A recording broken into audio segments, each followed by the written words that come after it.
Matapos ang makeup trend na Asoka, may bagong nauuso pong online challenge na naman. Pero ngayon, bukod sa galing sa edit at makeup, bida rin ang kultura at tradisyong Pinoy. Ang mga hanep na entry ng ilang celebrity at online personality sa Piliin Mo ang Pilipinas Challenge silipin. Nasa frontline ng balitang yan si Mon Gualvez.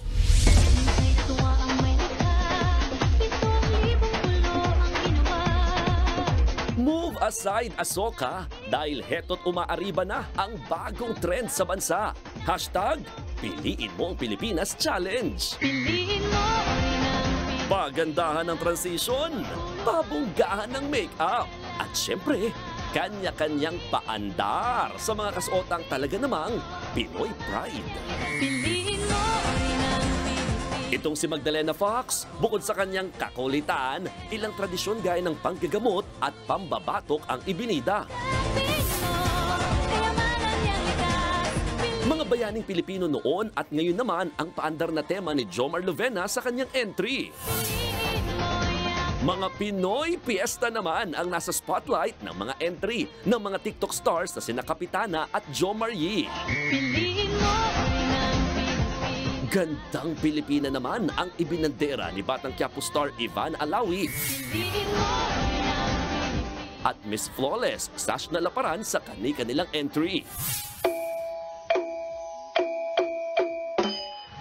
Eto naman, karir kong karir ang online personality na si Lenny Aicardo na bukod sa papalit-palit na costume, may paandar pang pagsasayaw in full Filipiniana sa kalsada. Papahuli ba naman ang original singer ng kantang yan na si Angeline Quinto? Ang kanya namang entry, 2-in-1 na rin dahil ang video, gender reveal para sa kanyang second baby.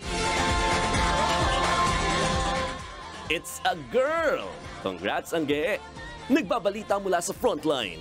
Mon Gualvez, News 5. Mga kapatid, Cheryl Cosim po, huwag maging huli at maging una sa lahat sa balitaan. Para sa tuloy-tuloy na talakayan sa Frontline, mag-follow at mag-subscribe sa social media pages ng News 5.